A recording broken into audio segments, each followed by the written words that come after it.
माननीय पटवारी साहेब, याच संस्थेचे उपाध्यक्ष, आमचे मार्गदर्शक DM बिरादार साहेब, सचिव MG बिरादार साहेब, सहसचिव गुणवंतराव पटवारी साहेब, विनोदराव दाजी साहेब, नानासाहेब बिरादार साहेब, खिंडे साहेब,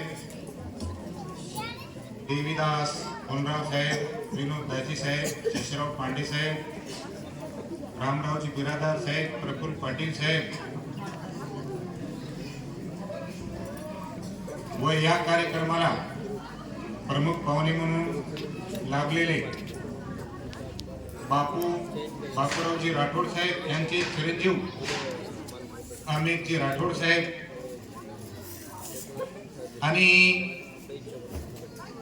ज्यांच्यामुळं नेहरू मेमोरियल या शेतामध्ये मला काम करायची संधी मिळाली असे कैलासवासी माझे वडील भाऊजी माधवरावजी पटवारी साहेब,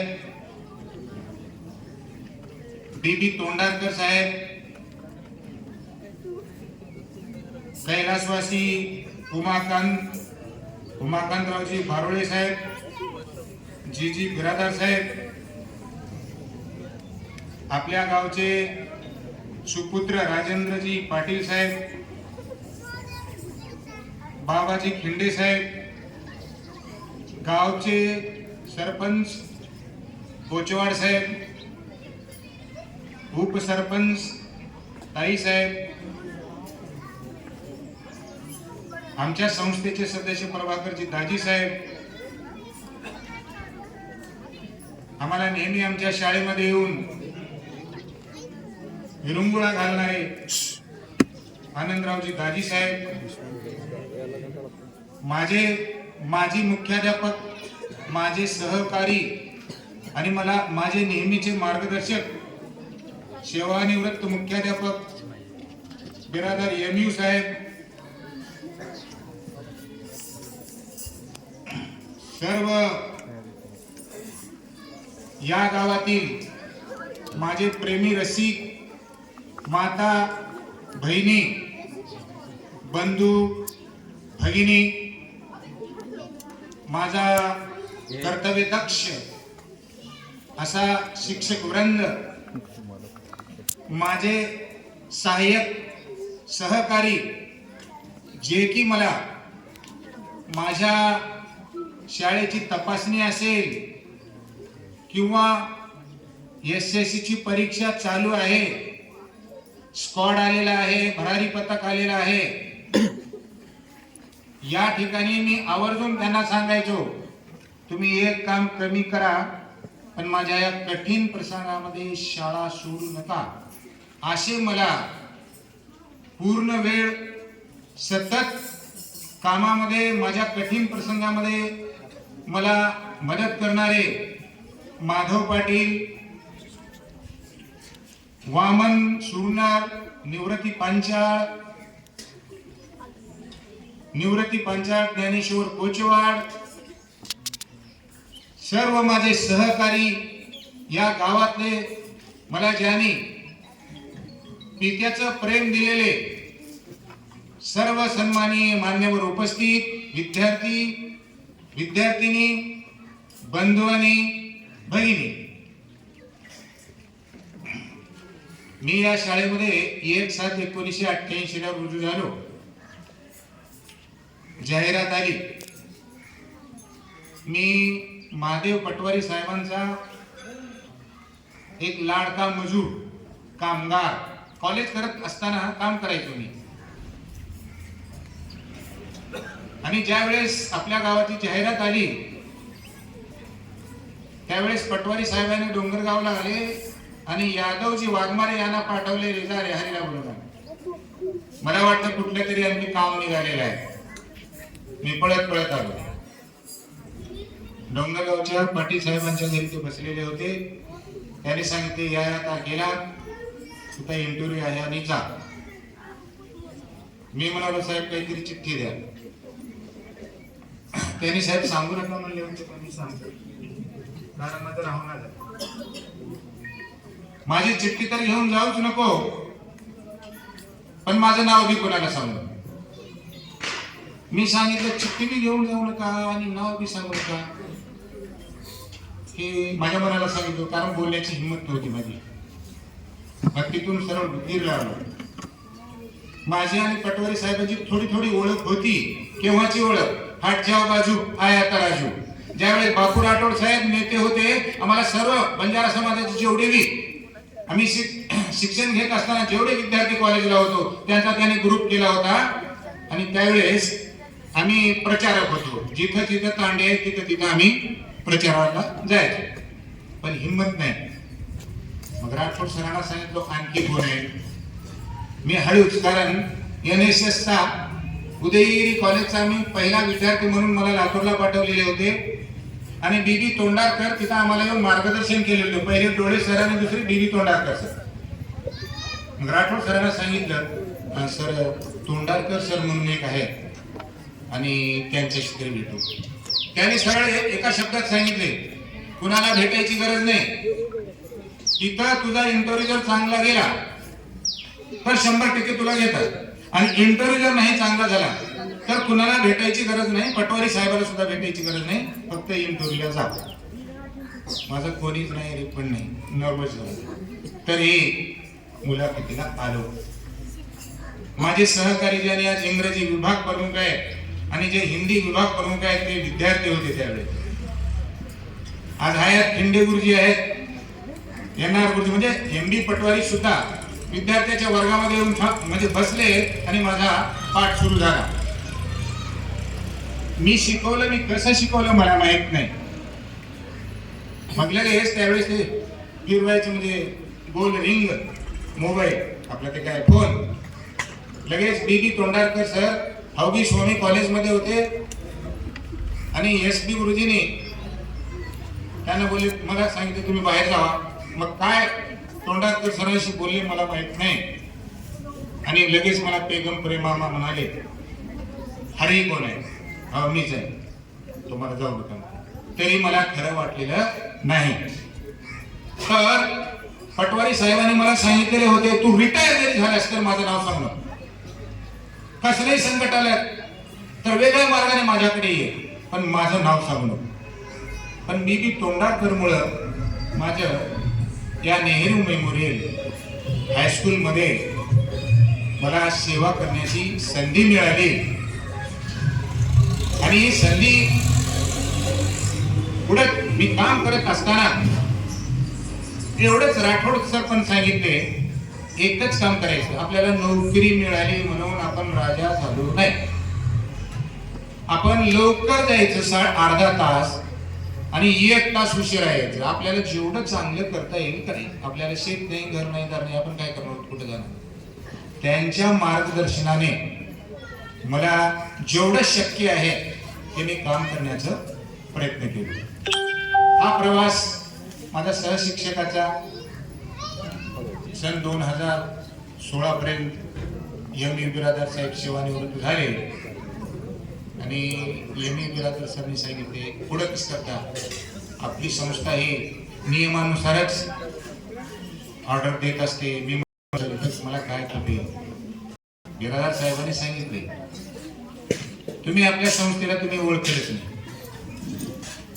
आपली संस्था ही नियमाच्या बाहेर कधी जातच नाही कारण सर्व मान्यवर क्वालिफाईड आहे. कोणी मुख्याध्यापक आहे कोणी सिनियर प्राध्यापक आहे आणि फक्त तुम्हाला मात्र जास्त वेळ द्यावा लागेल आणि वेळ देऊन आपल्याला काम करत जायचं. मी बिरादर सरांना हो म्हणलो. मी मरसंगीला असताना माझ्या या ठिकाणी ऑर्डर तयार झालं. मारुती सरांनी मला फोन लावले. मला फोन लागला नाही. दुसऱ्या दिवशी सकाळी आल्यानंतर मला त्यांनी सांगितलं अहो तुम्ही हेडमास्टर झाला नाही म्हणले. त्यांनी हसू लागले. मग दुसऱ्या दिवशी मी शाळेत आल्यानंतर बिरादर साहेब आता पण ते सचिव साहेब ते शाळेत आले आणि मला ज्यावेळेस त्यांनी ऑर्डर दिले त्यावेळेस ते सत्य वाटलं. मी फार अतिशय हुशार विद्यार्थी नाही, मी चाणाक्ष विद्यार्थी नाही, सर्वसाधारण विद्यार्थी. पण फक्त जास्त वेळ देण्याची मला सवय. मला नाना बिरादार तात्या, मी त्यांना तात्या म्हणतो, ते म्हणायचे आपलं काम करत राहायचं, तुम्हाला काही कमी पडणार नाही, आपल्या कामाला आपण तत्पर राहायचं. तुम्ही काही फिकीर घेऊ नका. कधी कधी अचानक आमची बैठक, संस्थेची बैठक अचानक निघायची. मग मी म्हणायचो काय विचारतात की, अरे अनुभव नाही, पहिले 1-2 वर्ष मुख्याध्यापकाचा अनुभव नाही, काय विचारतात की. आता पटवारी साहेबांच्या समोर आजही मी समोर जायला मला भीती वाटते नीतिमत्तेनं.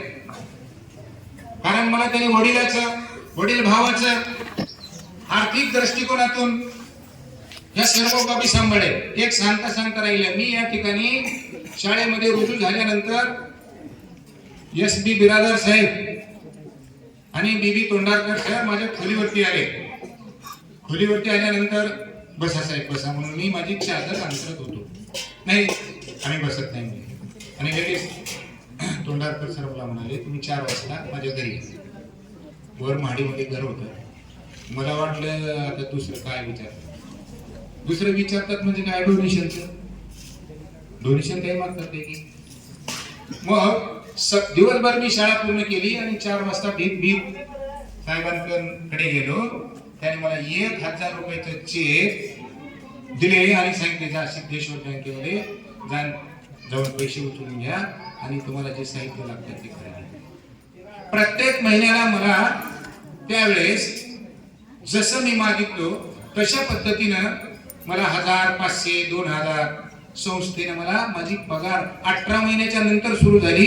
पण माझी पगार सुरू न होता संस्थेने मला शेत द्यायची महिन्याला 2 महिने. इतकं माझ्यावरती या संस्थेचे उपकार आहे. ज्यावेळेस माझ्या बहिणीचं उन्हाळ्यामध्ये लग्न ठरलं, शेताकडे शेती म्हणजे वसंतराव नाविकांनी दिलेली गायरान, त्याच्यामध्ये पिकून फक्त हायब्रिड पिकायची 5-10 मन आपण म्हणतो ना ते. मग बहिणीचं लग्न करायचं. त्यावेळेस मुळे सर होते, दिगंबरराव पाटील अध्यक्ष होते. मग त्यांना सर्व माहिती, MB पटोरे होते, पारवळे सर होते. यांनी सर्वांनी मला सांगितले तुम्ही आणखी संस्थेकडं अर्ज करा, आम्ही तुम्हाला पैसे द्यावे. अप्रूव्हल नसताना पैसे कसे देतात? मुळे सर आणि पारवळे सर दिगंबरराव पाटील यांच्याकडे गेले. तिकडे कुठेतरी कोटा घालत होते आणि तिथून लिहून आणले की या गरीब बामणाला शक्य होईल तेवढे आपण पैसे देऊ शकता आणि त्याच्या पगारातून तुम्ही कपात करून देऊ शकता. आणि अभिमानाने सांगू शकतो की त्यावेळेस मला 8000 रुपये कुठे करंट अकाउंटवरचं लोन त्यांनी मला दिलेले होते आणि ते लोन मी 23 वर्षाच्या नंतर मी संस्थेला परत केलो. तोपर्यंत मला त्यांनी व्याज मागितले नाही किंवा कुठले नया पैसा मागितले. त्याच्यानंतर मी मुख्याध्यापक झालो. कधी पटवारी साहेब यायचे, सांगायचे खरंच का लेकरांना शिकवत राहा, वेळ द्या. पण कधी आम्हाला त्यांनी कुठल्या बाबीमध्ये एखादी शब्द टोचून बोलणे असं नाही. जसं लहान भावाला किंवा मुलाला जशा पद्धतीने बोलतात तशा पद्धतीनं मला त्यांनी वागवलेले आहे. एवढंच काय की या संस्थेमध्ये मी ज्यावेळेस काम करतो त्यावेळेस मी मुख्याध्यापक आहे, त्यांचा कामगार आहे, मला कधीच वाटलं नाही. मी पटवारी साहेबांच्या घरचा मेंबर आहे, सचिव साहेबांच्या घरचा मी मेंबर आहे. हे नेहरू मेमोरियल हे माझं स्वतःची शाळा आहे. आणि मला जेव्हा खिंडे साहेब बरेच वेळेस यायचे, सचिव साहेब कधी फिरत यायचे, रामराव बिरादार साहेब यायचे आणि म्हणायचे हा असंच करत राहा, शाळेला तुम्ही वेळ द्या. अशा पद्धतीने मला जेवढं शक्य होईल तेवढे मी या शाळेसाठी वेळ दिलेला आहे. त्याच्यानंतर या गावामध्ये या गावची आख्यायिका माझ्या मुलीने सांगितलेली आहे. आता मी पुरात सांगू नये तरी मी सांगतो. कुठे नोकरी लागली? तोंडारामध्ये. अरे बापरे, तोंडारमध्ये नोकरी लागली? हो. अरे बापरे, का हो? काही काही नाही.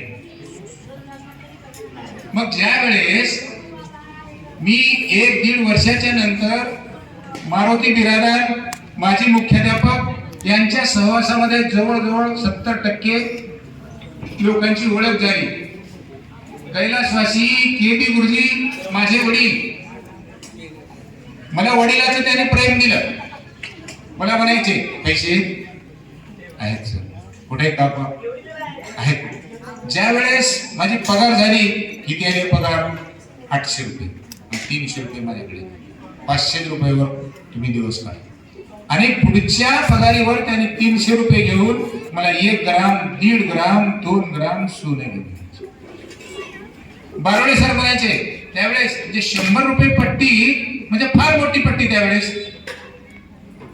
मग असं ज्यावेळेस मुळे सर, MB सर सर्वांनी 100-100 रुपये द्यायचे, त्यावेळेस बारोडे सर म्हणायचे जाधव सरचे पैसे माझ्याकडे आले, जाधव सरचे पैसे माझ्याकडे आले, मी देतो. मी काहीच न म्हणताना त्यांनी असं म्हणायचे की जाधव सरचे पैसे माझ्याकडे आले. मग त्यांनी पैसे ते द्यायचे. आणि मी ज्यावेळेस पगार व्हायची 5, 7, 10, 15, 20 तारखेला, त्यावेळेस मी हळूच पैसे राहू द्या, पुढच्या पगारीवर द्या. अशा पद्धतीने मला या गावातले सर्व लोकांनी माता आणि पित्याचं प्रेम दिलेलं आहे. मी या गावाला, मी माझी कर्मभूमी तर आहे, पण जन्मभूमी हीच आहे. याच्यासाठी मला केव्हा केव्हा या गावचं माझे जर उदाहरण आले तर माझं कंठ दाखवून येत आहे.